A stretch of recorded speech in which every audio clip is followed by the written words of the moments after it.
Welcome everyone, it's Glacier Guy. I'm rocking the Glacier as always. I mean, today it's black, but it's kind of black and white. It's a nice little Jurassic Park shirt, but either way, it still works. On that subject, the latest Jurassic World movie is terrible. As someone who loves Jurassic Park from the first one, my favorite Jurassic Parks are the first two. I really do like the second one. It's kind of like, oh, you know, they're out. There's no park. It's got a lot of good points in the second one. First one's iconic. The third one has its moments, but the Jurassic World series is just unnecessary and silly. But this isn't a video about my woes on Jurassic World. This is what I've been working on. So this is a studio update, and it is the 16th of January. It's a Monday. And yeah, so let's kind of talk about what we've got done. And I want to break down a little bit of not only what I got done, but we'll discuss it. There's a few issues. So as you can see, huge flyer. We got the Marauder Destroyer finally painted. It's done. And when I'm done doing explaining near the end of the episode, I'll do some zoom ins. We'll get some nicer shots. Also, there should be some links. Maybe I'll put a link to there's a link to my Instagram in the description below, and so that you'll have a nice reel for that. Either way, so we finished a Basilisk. Now I went with my Cadians. All the new Cadians that I paint, because I got rid of the older ones, but all the new Cadians are going to be painted Pina Legion. So they have orange jackets, black armor, things like that. And so this Basilisk I wanted to paint the Basilisk with the same regiment as the Pina Legion. And so originally it was just gonna be all gray, but I went with a black stripe effect through the airbrush. I had some recommendations. I've been listening to a lot of like competitive 40K YouTube videos. Mostly I don't play competitive. I don't really play much outside of just playing against myself and doing stop motion battle reports. But my fiance is going to be moving in hopefully in the next few weeks, within the next month. And we're starting up a Sisters of Battle Army for her because that's what she said she wanted to play. She wanted to get into the game. And she asked me, she's like, you haven't played in a long time. Do you know how to play? And I was like, I know mostly how to play. And I figured I should probably learn a little bit more, not so much competitive, but just learn the units and what's out there. So I've been watching a lot of ranks, and it just seems that artillery indirect fire is not doing really well right now, and it's really frustrating. And so number one, I think the indirect fire nerf is a bit heavy-handed. I think that the -1 to hit, is it -1 to hit? Making it harder to hit. Yeah, I think it's making it harder to hit. Making it harder to hit, that makes sense. Yeah, it's -1 to hit if you're firing indirect, and then it's +1 armor save. I think the +1 armor save either shouldn't exist or should not stack with cover. I think if you're already in light cover, you're already in dense cover or heavy cover, whatever different covers there are. If you're already in the cover, I don't think that should be a benefit to you. One, because it doesn't really make any sense. If a shell misses you, it misses you. If his shell hits you, it's going to do the same damage as if it was direct fired. So that part is kind of lame. But anyways, either way, we painted the Basilisk. You'll get a nice zoomed in video of this, and it looks pretty sweet. But we painted the last model of 2022 that I managed to get done was actually this Primaris Psyker. It's actually an older Wyvern model, or I think it's not Wyvern, it's like Wyverdan or whatever, but it's a pretty nice little Psyker model, so you'll be able to see that. So I got the Psyker model done. I got Nork Deadog done. I painted him up in the Pina Legion instead of the original traditional green. And his cigar fell out, so I had to put like he's still chewing on the teeth of the cigar. It's kind of frustrating. And then we have a Catachan command squad where the officers got a bolter, we got a medic, we got a master of ox, we got a cool regimental standard. Typically, you only see the regimental standard that's folded, but we went for the other regimental standard, and we got a heavy flamer because I think heavy flamers are just awesome, and the Catachan kit comes with like a really cool heavy flamer with the whole backpack and little piping hose. And I don't think that I believe that the regular heavy flamer in the older command squad, like Cadian command, the older Cadian style, the hose didn't really connect on that one. But yeah, so this one looks pretty cool. First time doing a Catachan command squad. And so we have our Atlantean Spears heavy intercessors with the Executioner pattern bolt rifles and the Executioner pattern heavy bolter. These ones you've seen on painting tutorials. And of course, we got the big lady. We got the Marauder.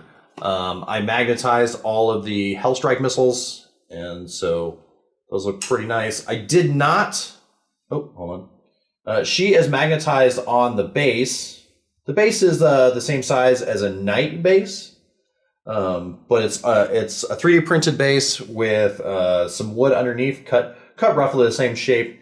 And we have some really strong neodymium magnets from the Magnet Baron. Not sponsored, but that's where they're from. Same with the rod. The whole magnet kit and the rod, I don't know what that noise was. They all came from the same thing. It is relatively sturdy, although I don't store it in this configuration. This is only like when I'm on display or when I'm going to use it. But when it's stored, that's why the landing gear is attached. It's going to be stored sitting on top of the shelf. But yeah, it's got all the different missile options magnetized, and it's pretty nice. But before we get into the close in, you guys get to see all the nice details. I want to talk about the difference between basically my motivation for all these models, because some of them were done really, really quickly, and some of them were done very slowly.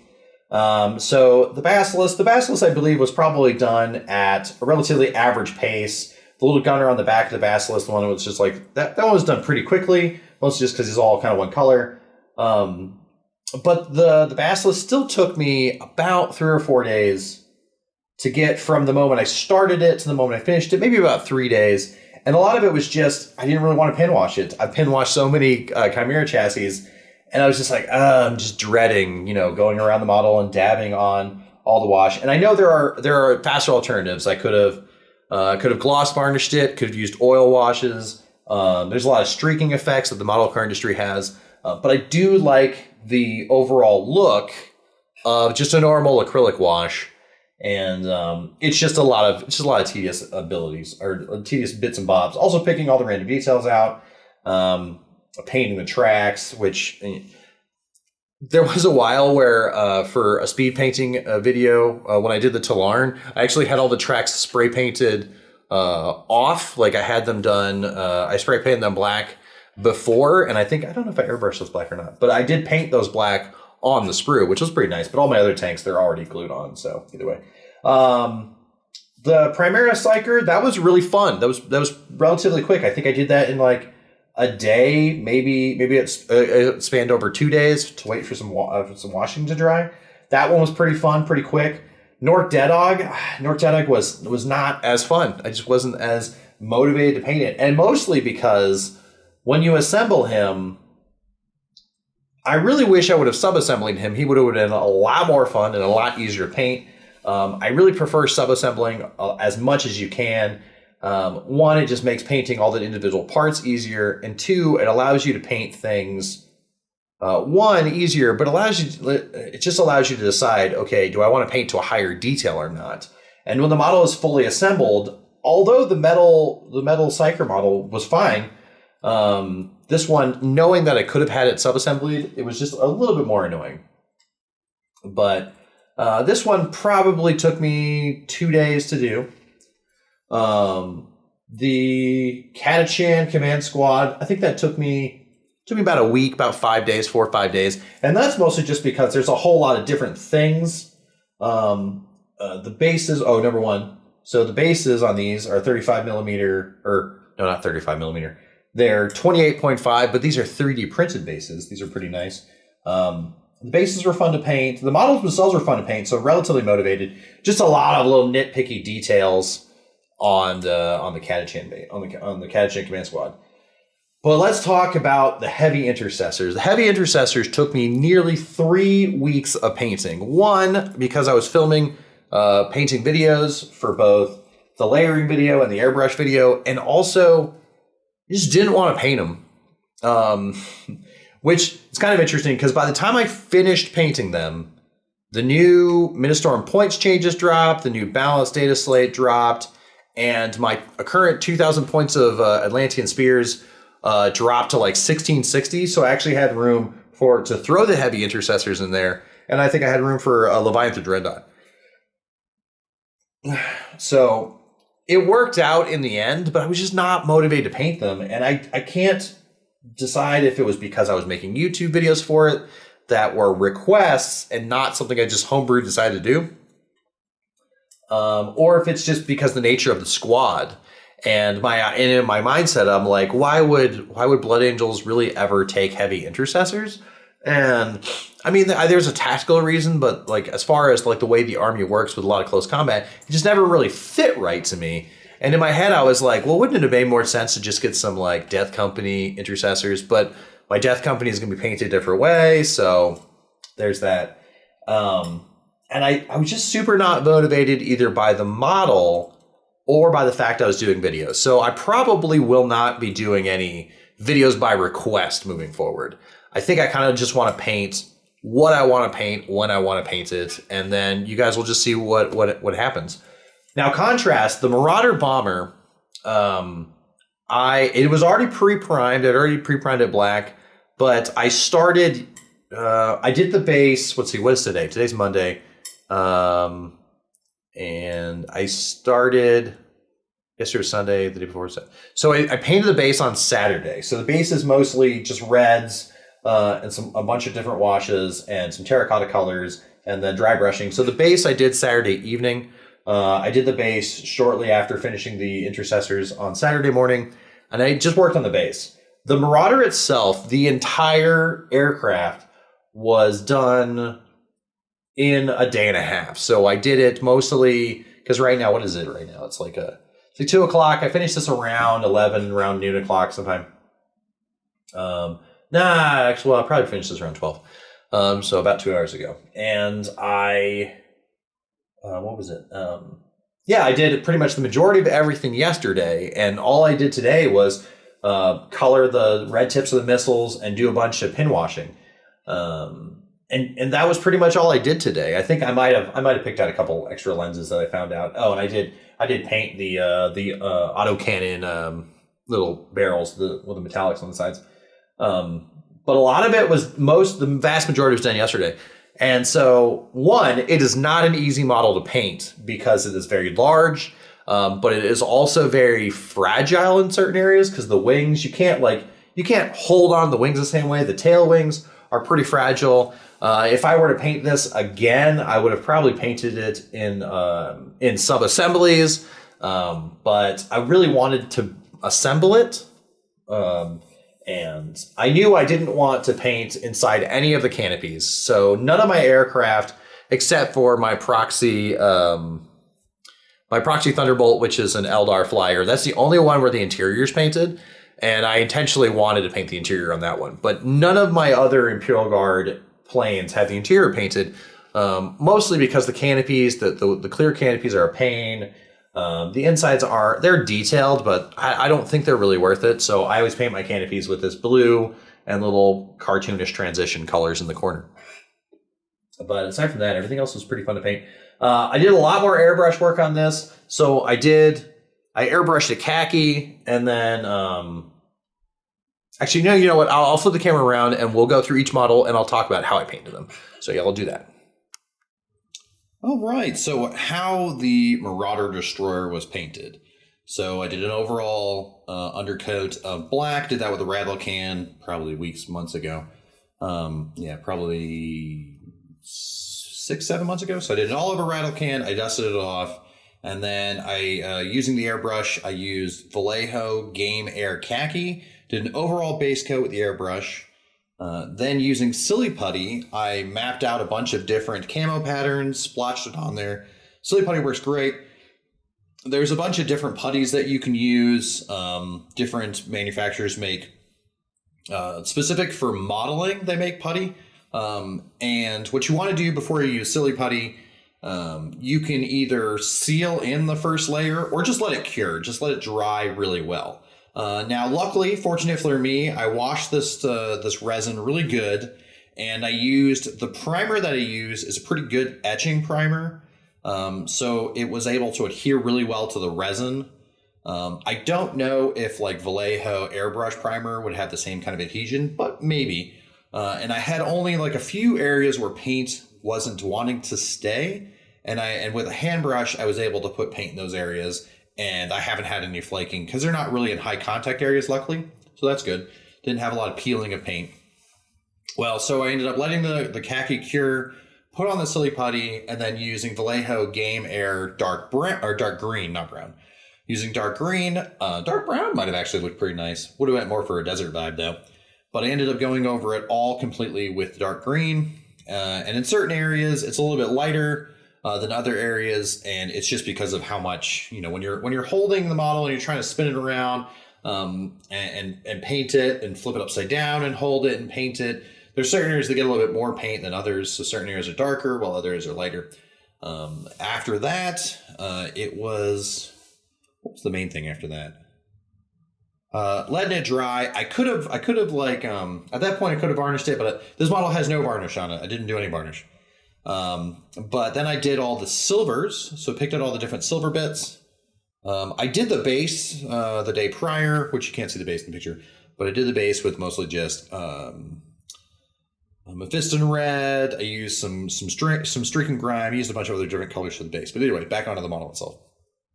We picked out all the metallic details with lead belcher, and then I picked out all the various details with Abaddon black at first, but the nose cone was like such a pain because if you're looking at the nose cone, let me turn the model a little bit. So if you're looking at the nose cone, like right here in between where the autocannons on the stub nose autocannon, hard to see without me completely rearranging like my whole setup here.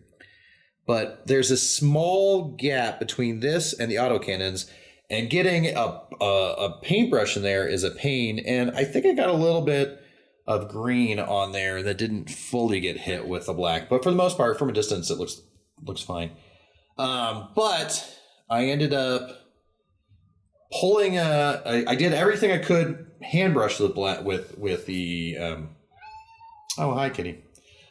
That's Lily if you want to say hi. I painted pretty much everything I could with the brush black, and then I busted out the airbrush again, but this time I have a Badger 105 Patriot, which is what I did for the two original base colors.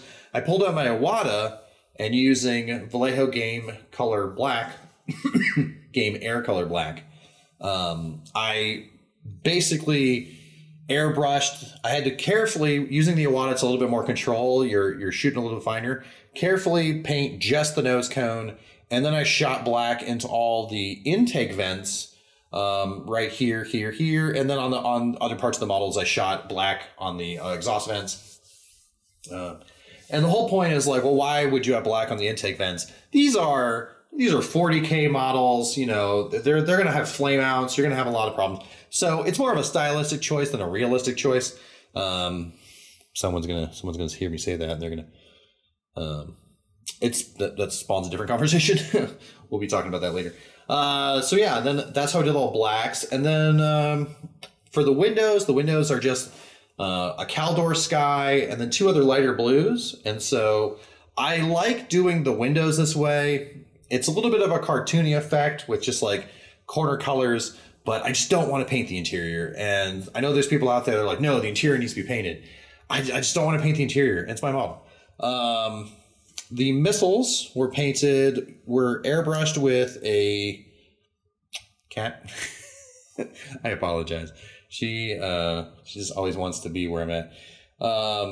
Anyway, so I did the missiles. They're all magnetized with a little, I forget what size magnet, but they all have some magnets on them, and they're done with a gray. It's like an astrogranite gray. It's a Vallejo model line color, not a game color. And then the tips are just Mephiston red. Let me just go back on there. And then I picked out some lenses. I picked out certain lenses with Mephiston red and certain lenses with the Caldor Sky for the blue. Then I did a lot of washing. Washed out the steel parts with Nuln Oil. Washed the majority of the model with Agrax Earthshade using panel lining and pin washing techniques. I don't think there's any gold in this model. The nose cone lamps I think are kind of cool. What I did with those were just an Averland Sunset base coat, and then I used a Flash Gets Yellow dry brush to get this kind of like little like light illuminating effect. If you're wondering why this front disc isn't painted a color, so on a lot of aircraft, what that is, so this thing right below would be, in my mind, looks like a sight radar, like a sighting scope. So that's a lens. This right here is not a lens. This is a radar dome. At least it looks like a radar dome.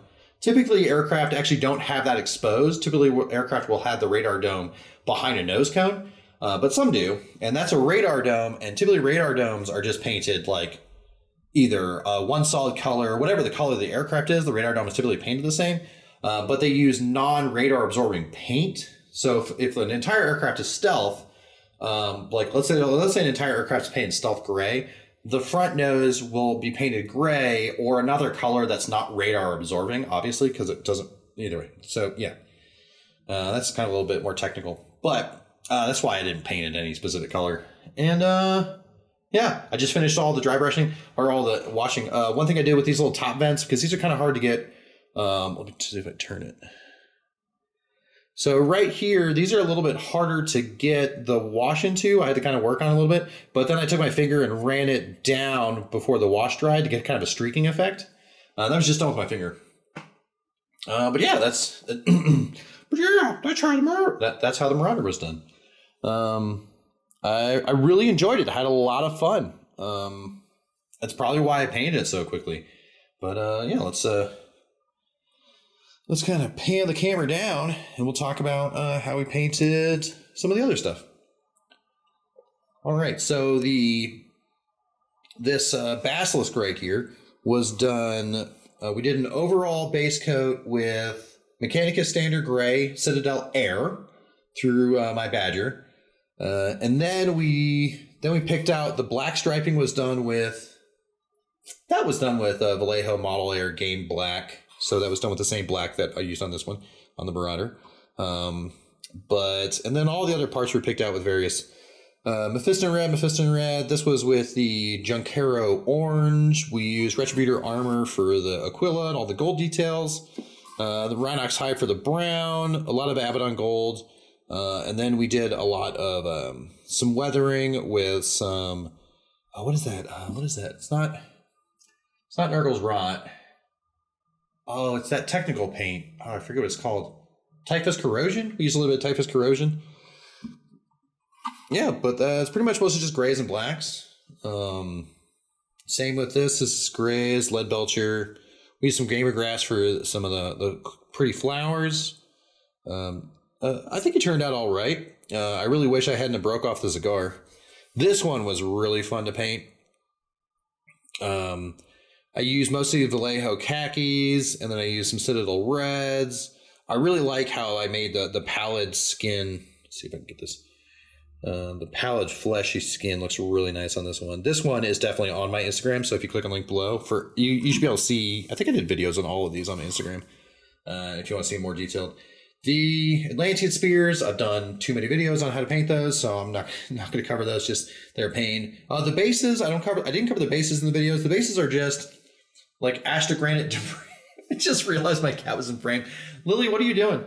She's just mooning all you guys. She's just like, whatever. You want to like turn around? No? Okay. All right, it's fine. It's warm under the heat lamps. It's probably just hanging out.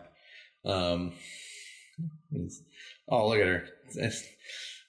You're always interrupting my studio updates. Anyways, okay, so we have the Atlantean spears, the bases. Oh my God! Biotitan attack took out the not the heavy flamer. Let me zoom in.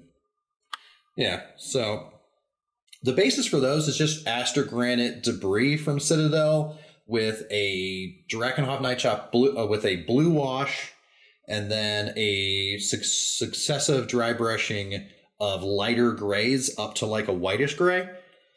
And then rim to base. That's all it is. The Catachans, however, the Catachans are a little bit more fun, which is why I kind of like Catachans. And I'm going to be doing some of the new Arcadian models I'm getting. I'm going to be doing the bases Actually, no, I'm going to be painting them the same kind of Catachan color. I don't know if this is coming through.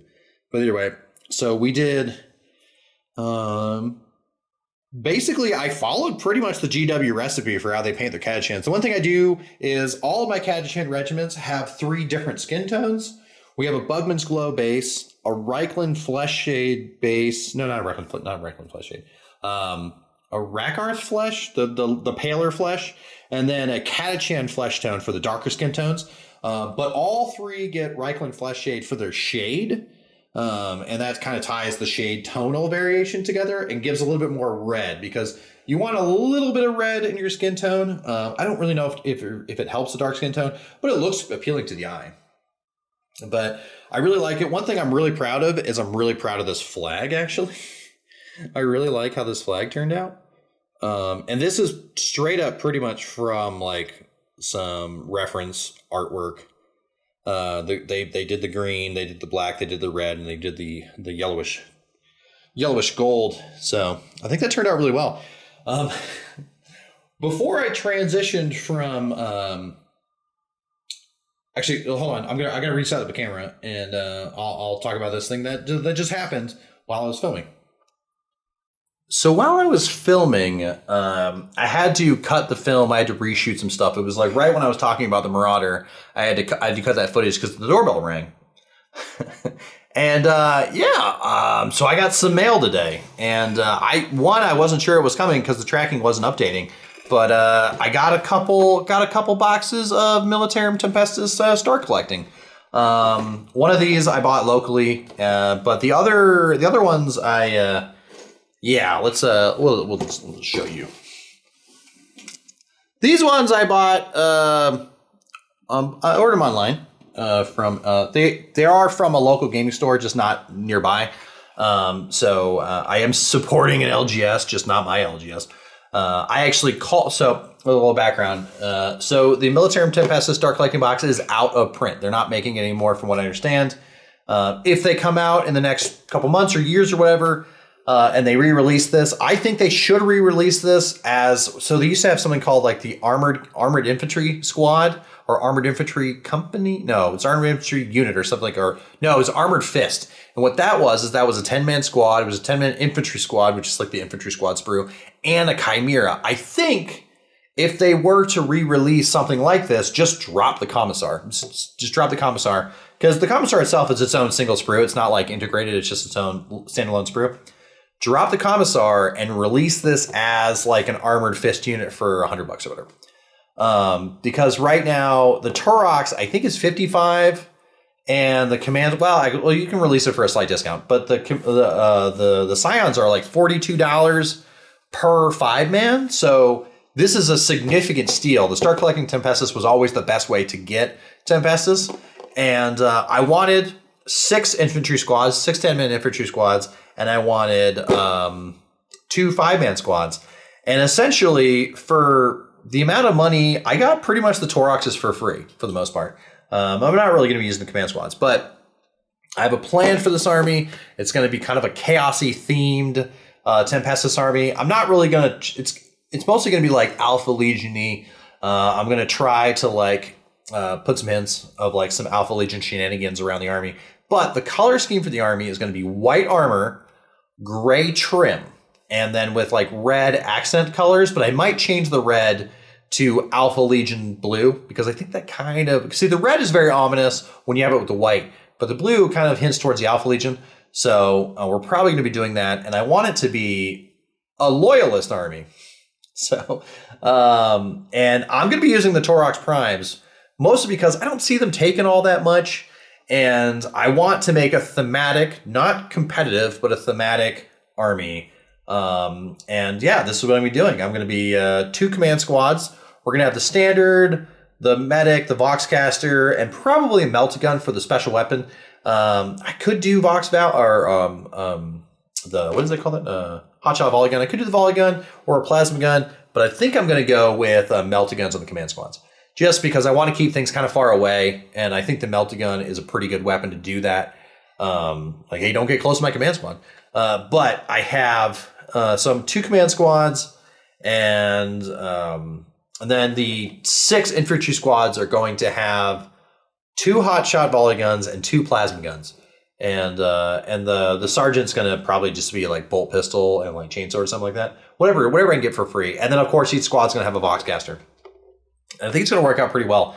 And then we're going to take the 7 Toroxes. 3 of them will be the battle cannon Torox, which surprisingly is pretty good. And then 3 of them will be the missile launcher Torox, which are also still pretty good. And then one of them is going to be the Gatling gun Torox, because I think it's pretty neat looking. One of them is going to have the command squad in it. The other command squad is going to be in a Valkyrie, or a Vendetta, probably a Vendetta actually, because I have 2 Vendettas I haven't painted, and I think one of them will go good in this army. And then I don't know what else is going to go in the army. I might be running out of points at that point in time, but I think it's going to be pretty fun. So, back on the original topic. So Stark collecting boxes have been phased out a lot for combat patrols.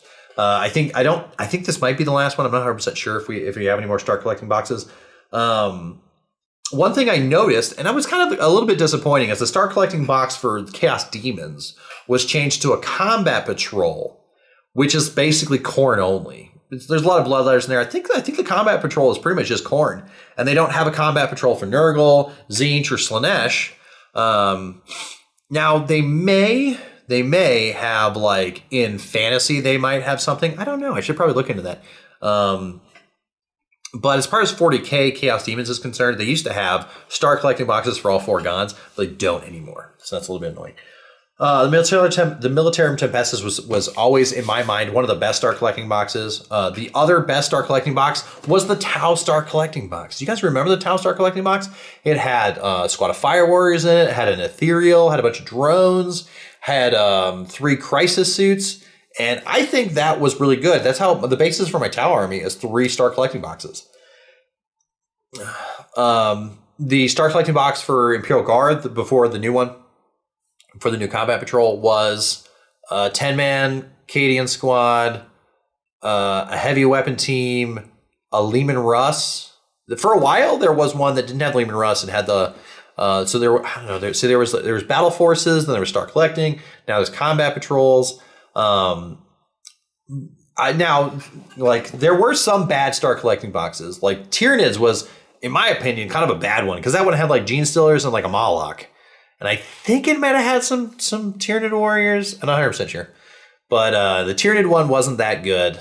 But the Scions one was good. The Tau was good. The Guard was okay if you wanted just regular battle cannons. You didn't want special Leman Russes. They fixed that recently. Now the Leman Russ kit that comes out in a week and a half or 2 weeks, that one will just have, what is that? What's the term? That one will have all the cannon options. The Baneblade will have both sponson sets. That's pretty nice. Hopefully we don't see a significant price increase on those. But luckily I have mostly all the Leman Russes I need. I got quite a few Leman Russes actually. Not a lot painted, but I have a lot of them. I just don't have a lot painted. I really need to get those. I think I have like 3 painted. Yeah. No, 2?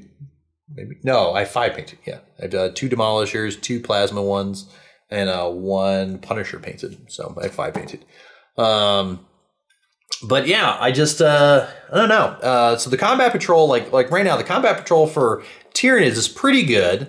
I really wish the Tyranid Combat Patrol came with some Hormagaunts and not just 32 Tervagants. I really wish it would have been like 2 packs, like so 24 Tervagants and 12 Hormagaunts would have been really good, because you would have had a mix of the range and a mix of the melee. I think that would have been a nice balance where you have more range than you have melee, but I still think Hormagaunt should have been in the Stark collecting box, or no Tervagants at all. But I don't know why they did it that way, because I really think that the Hormagaunts were like a horde close combat army for Tyranids. To me is like, why would you take the Tervagants when you could take Hormagaunts? Either way. But I still think that the Combat Patrol for the Tyranids is pretty good now. The Combat Patrol for the Tau is, maybe it's competitive, maybe it's meta dependent, maybe Crisis Suits are really bad now, but it comes with a 10-man Fire Warrior squad, and then some XV, some Stealth Suits, and a Ghost Keel, which it's fine if you're just buying one of them, but can you take? Well, I guess you theoretically could take 3 Ghost Skills, but would you take 3 Ghost Skills? Is that Combat Patrol for Tau better than the old Start Collecting box for Tau? I don't think so, but your mileage may vary. I mean, there are some, like in here, I'm not going to use the Commissars, but I could see, like, are you going to use 3 Ethereals if you were to have 3 of the older Start Collecting Tau? I don't know. Maybe not. So, yeah, just weird things that happen. But, yeah, leave your comment down below. What was your favorite Start Collecting versus favorite Combat Patrol box? I do think the new Guard Combat Patrol box is pretty good. It's essentially what came in Cadia Stan's box without the rulebook. So it's a Sentinel, 20 Guardsmen, or 20 of the new Cadian Shock Troops. And then it's what's the word? What is the word? I'm trying to remember.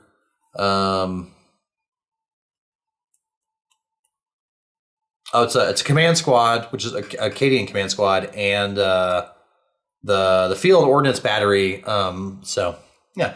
Now, as far as the field ordnance batteries is concerned, I think the field bombast gun, the indirect, was pretty good, but I kind of think that the rocket launcher should have been the indirect, and the cannon should have been direct fire. The heavy las cannon is pretty cool. I do not like that the Sentinel got on a much larger base than it needs to be. That's just really annoying. Like an 80mm base for a Sentinel seems a bit too much. I think the 6mm base for the Sentinel was perfectly fine. They could have found an Intermeteor, at least like a 70mm base would have been fine too, but 80 seems a bit too much. I am really looking forward to those new heavy weapon teams on the 50mm bases, mostly so I can just have some more. I do need to rebase pretty much all of my metal ones, which kind of sucks, but yeah, I think that might be it for today's video. It's a longer than I thought it was going to be. But yeah, hope you enjoyed and really had fun painting the Marauder Destroyer. Not so much fun with the Intercessors, but I had a lot of fun with the Destroyer. Had a moderate amount of fun with the Psyker, pretty decent amount of fun with the Cadshin Command Squad. What am I working on next? So I have basically the main goal right now is my fiance is starting, she's going to be starting Sisters of Battle. Working on getting some more boxes for that, and getting some model kits for that ready. And the thing is I'm going to assemble the models, and she's going to paint them. So we haven't settled on a color scheme, but I'm trying to find some really good competitive Sisters of Battle list, because I want her army to be way stronger than any of mine. Mostly just because I want the challenge, and also because I want her to have a good time when she first starts out. So, and then I have my Space Wolves with the Christmas Marines. I ran the list that I had for my 2,000 point Space Wolves, and now I can that went down significantly to like 1,200 points. So now I can add a Murder Fang, a Bjorn, and 3 Redemptor Dreadnoughts into that list. So yeah, I have what was going to be a Vanguard detachment is now just going in my regular battalion detachment. So I need to assemble 5 Dreadnoughts essentially. So that's what I'm going to be assembling those Dreadnoughts. And then the next models I paint will be the Christmas Marines, which are primarily base coated green. So they're basically essentially kind of like Dark Angels, but they're green armor, red shoulder pads, some white accents. So they're Christmas colors. Yeah, so I'm going to be working on the Space Wolves for a while. School just started, so obviously that takes precedence. So I don't know how many videos I'm going to be making, but hope you guys enjoy, and hope you guys have a great 2023. And yeah. We'll get to assembling these guys some point this year.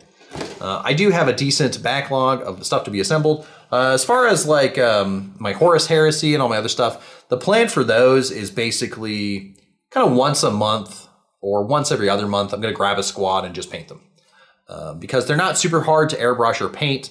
It's just an army that I don't have like a reason to paint them other than paint them because I want to.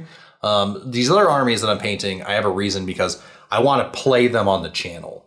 And so, yeah, but either way, I have an idea. Last thing, sorry, last caveat. I've been looking at a Nurgle Demons list.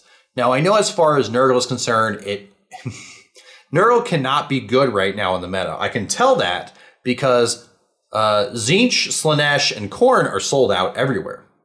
Nurgle is the only Chaos Demons that are not sold out everywhere, which means to tell me that they're not that good right now. But whatever is not good right now typically will get better later. So I'm actually looking at getting a Nurgle Demons army because I want more enemies that aren't Imperium. And I think Nurgle Demons just hits that sweet spot. I do want to get the big bad guy from Forge World, the big Greater Unclean one. I forget his name. And then I want the Demon Prince from Forge World. I want those 2 models, and then the rest of them are all GW plastic ones. But it's 3 squads of Plague Bearers with the standard and the music dude. And then 2 squads of Nurglings, 2 3-man squads of Nurglings, one thing of Blight Drones, 1 Soul Grinder, and then a couple characters, and I think 3 Beast of Nurgle, which those guys look fun. So yeah, Nurgle Demons is on the list of 2023 projects, but it's more of a hey. Post-tax return, get some money like before I get around to it, and then we'll get the Nurgle Demons on the table. I'm really thinking Frost Nurgle Demons, like making them blue. Well, we might do traditional Nurgle Demons. We'll see how we want to do it. But aside from that, that's what I'm thinking. Anyways, hope you guys enjoy, and I will see you on the next one. Anyways, goodbye.